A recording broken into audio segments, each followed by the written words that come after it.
हमारे श्री देवेंद्र कुमार जी, श्रीमती पुष्पा जी। पुष्पा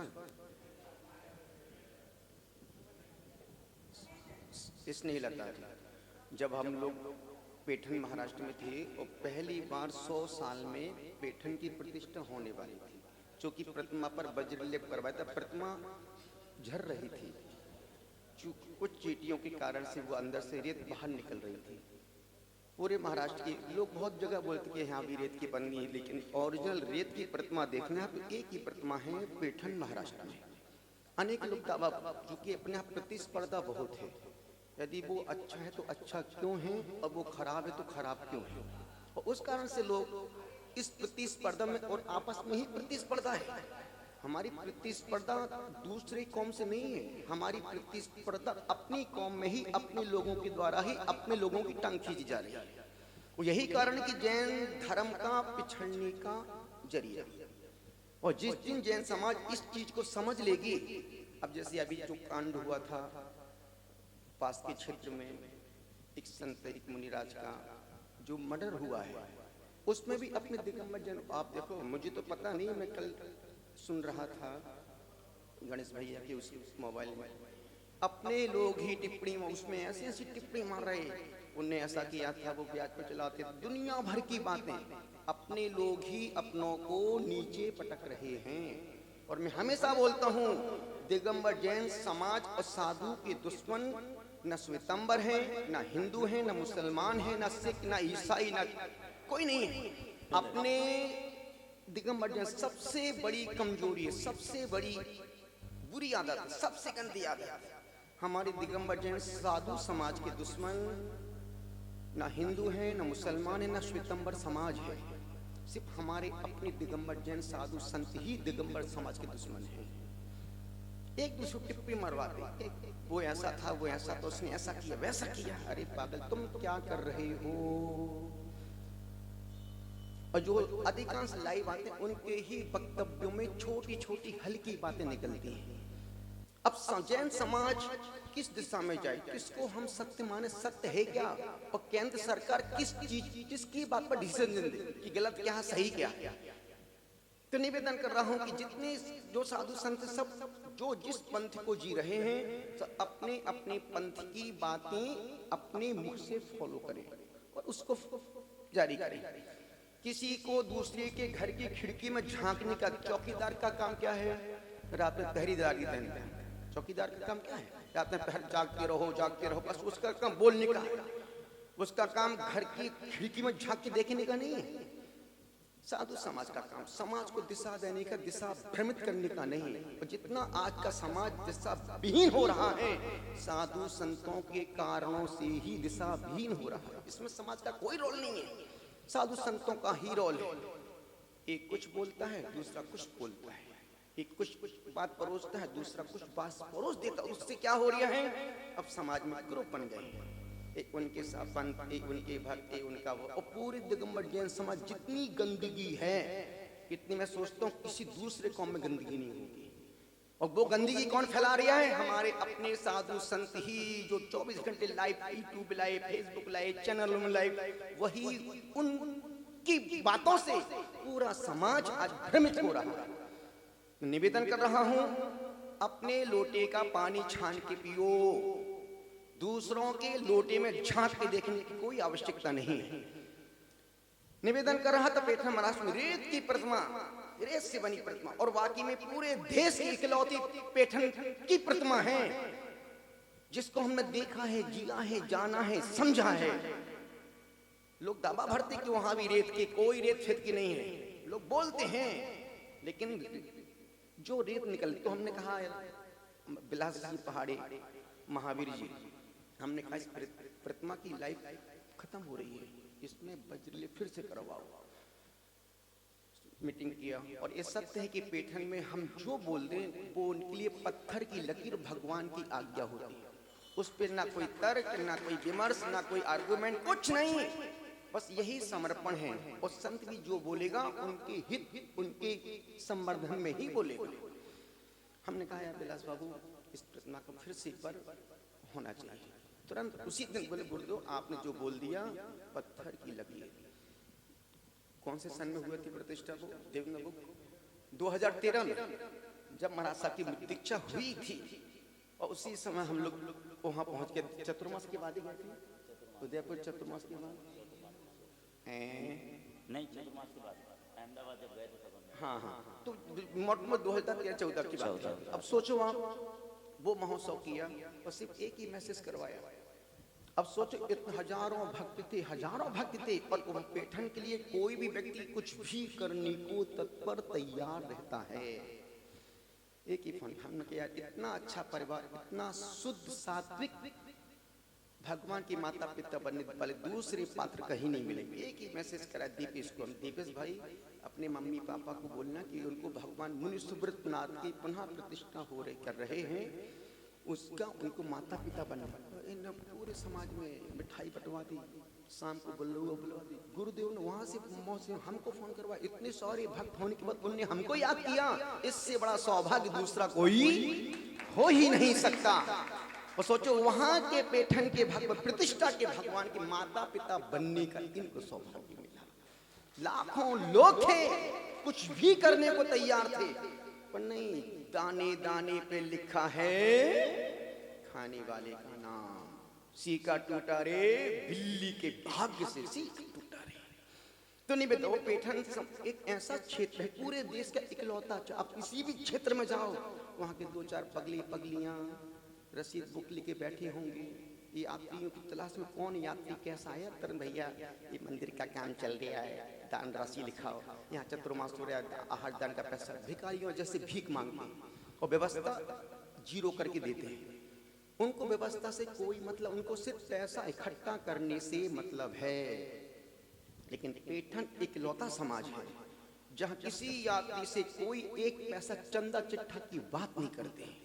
हमने उनकी एक बार परीक्षा की कि वाकई में सही है कि गलत है। एक व्यक्ति को भेजा, व्यक्ति गया, दर्शन की उसने, और उसने कहा मुझे 5 लाख रुपए मंदिर के उद्धार के लिए देना है। तो जो हाँ मंत्री थे विलास बाबू, उन्होंने कहा सर अभी क्षमा भाव के साथ निवेदन करते हैं कि अभी हमको पैसे की आवश्यकता नहीं है, और जब कभी होगी आप मुझे अपना नाम नंबर लिखा दो, तो हम अब आपको फोन करके पैसा मंगवा लेंगे।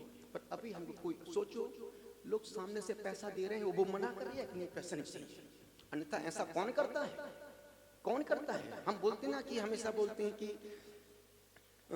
एक भिखारी भीख मांग रहा था मंदिर के बाहर बैठ करके। संत ने कहा कि जो संत का प्रवचन हुआ, प्रवचन समाप्त हो गया, और संत ने नियम दे दिया, आज जो भी यहाँ से अपने घर जाएगा, जो भिखारी बाहर भीख मांगता, उसे कोई कुछ ना कुछ रुपए उसकी झोली में कटोरे में डाल के जाना। गुरु आज्ञा, जिसकी जितनी अहमियत थी, जिसने 10 रुपए, 20 रुपए, 50 रुपए, 100 रुपए, 200, 500, जिसकी जो उसने डाल दी, हजारों उसके भिखारी दंग। अरे यार, आज परमात्मा ने बड़ी कृपा कर दी। और ध्यान रखना, परमात्मा गुरु तुम्हारी औकात से ज्यादा तुमको दे रहा है, पर तुम्हारी औकात उतनी है नहीं जितना तुमको मिल रहा है, पर तुम उसको संभाल भी नहीं पा रहे हो। ये तुम्हारा अपना दुर्भाग्य है। उस भिखारी ने, जब पूरा सब लोग निकल गए, 12:30 पौने 1 बजे था, वो भिखारी मंदिर में गया। उसने रुपए गिने, 80,000 कुछ रुपए थे। उसने उसमें से 500 रुपए निकाले, बाकी पूरे रुपए मंदिर की गुल्लक में डाल दिए और परमात्मा से कहा अब सुनने जैसी बात है, और आप अपने आप को टटोलना कि हम भिखारी हैं कि सम्राट हैं। उस भिखारी ने कहा कि हे परमात्मा, आज तूने मेरी औकात से ज्यादा मुझे दे दिया है।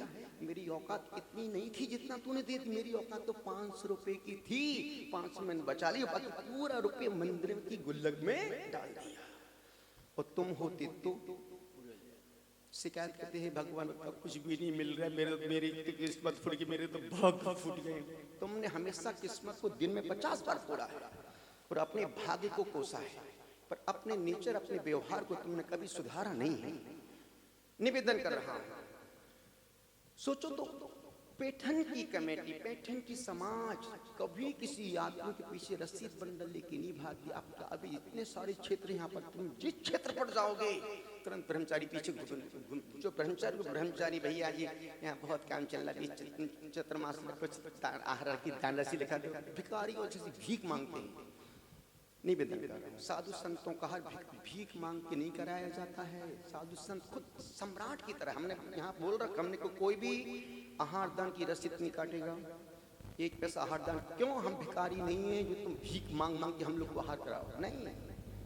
हमारा संगपति जिंदाबाद है, हमारी कमेटी जिंदाबाद है, हमें कोई तुम्हारी एक पैसे का। और ऐसे लोग हैं जो हर महीने बिंदास भर भर के देखे जाते हैं, भर भर के देखे जाते हैं कहीं कोई। और आज तक दर्शन सागर के संग में कभी किसी 35 साल की दीक्षा की बोल रहा हूँ, कभी हमने 2 भीख नहीं मांगी, ना आहार दान की, ना पुस्तक छपवाने की।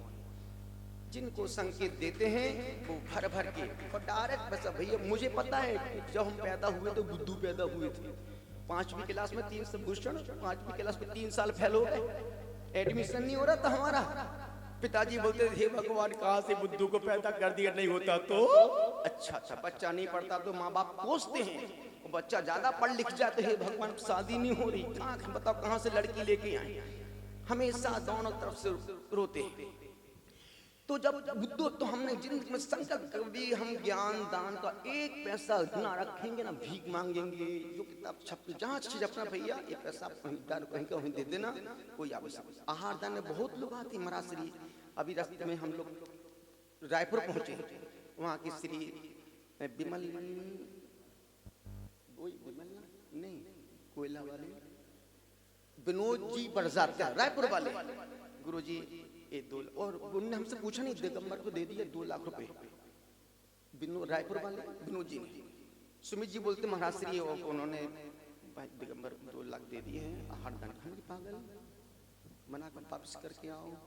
उन्होंने बोला नहीं गुरु, तो ये तो हमने निकाल दिया। हम कहे तू अपने घर में रखो, हमको नहीं चाहिए, तुमको आहार दान देना ही है, आप संग में आओ, कपड़े बदलो, 2 गिलास आहार दो, वो आहार दान है, हमको पैसे की कोई आवश्यक नहीं। ऐसे बड़े बड़े लोग आते बेंगलोर में आके, पाटनी जी महाराज श्री संघ चतुर्मास के लिए 11 लाख देने, मैं कहीं भी जाता हूँ देता ही, दे के ही निकलता हूँ, कोई आवश्यकता नहीं है। हमने कहा अनिल जी साथ में थे, बोले महाराज श्री ये दे के ही मानेंगे, तो हम एक काम करो, कनकगिरी प्रतिष्ठा हो रही है, उनको बोलो कि कनकगिरी में कोई अच्छा सुंदर सा बढ़िया एक आहार कक्ष बनवा दी, तो इनका पैसा वो अमर हो जाएगा।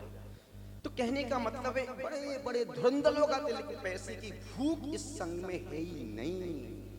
इस संघ में भूख है व्रतों को देने की, नियम को देने की, त्याग के मार्ग पर आगे बढ़ाने की। किसी भक्त का कभी कोई शोषण नहीं करती, भाई इसको भी निचोड़ो, उसको भी पकड़ो, इसको नहीं, बिल्कुल नहीं। यही कारण कि हमारे संघ में कोई धनपति का कोई वर्चस्व नहीं है। वर्चस्व संघ का है, जब हम चाहेंगे तभी उसको अपने पास बुलाएंगे, नहीं चाहेंगे आओ जाओ घर तुम्हारा, हमने तुमको बुलाया नहीं ना कोई दबाव है किसी धनपति का, ना किसी के प्रभाव में ये संघ चल रहा है। अपने व्रत उपवास तप और साधना के बलबूते संघ चल रहा है। और आप जिस संघ में जाओ, एक न एक धनपति का दबाव प्रभाव उस पर होगा ही होगा। साधु जब वो पड़गाने खड़े होते धनपति तुरंत निकल उनके पास जाके, क्यों नहीं पड़गेंगे तो कल कहीं गुस्सा हो गया तो। यहाँ ऐसा कोई रोल नहीं है, यहाँ सब अपनी मन के मालिक है, सब अपनी साधना के सम्राट हैं। निवेदन कर रहा तो पैठन समाज इकलौता समाज है भारत देश का जो कभी यात्रियों से भीख नहीं मांगता। व्यवस्थाएं पूरी एयर कंडीशन, धर्मशाला, भोजन फ्री, आप जाओ रुको, सब कुछ फ्री है। जो फिर तुम्हारा मन करे अपने आप मन से दोगे, छोड़ेंगे नहीं। मुख से 1 पैसा मांग, एक बार बैठने के लिए जोरदार तालियां ठोक दो। चलते हैं कदम और आगे बढ़ते हैं। बात कहां से कि भगवान के माता पिता से इतनी सारी बातें निकल गई और बोलना बहुत जरूरी था।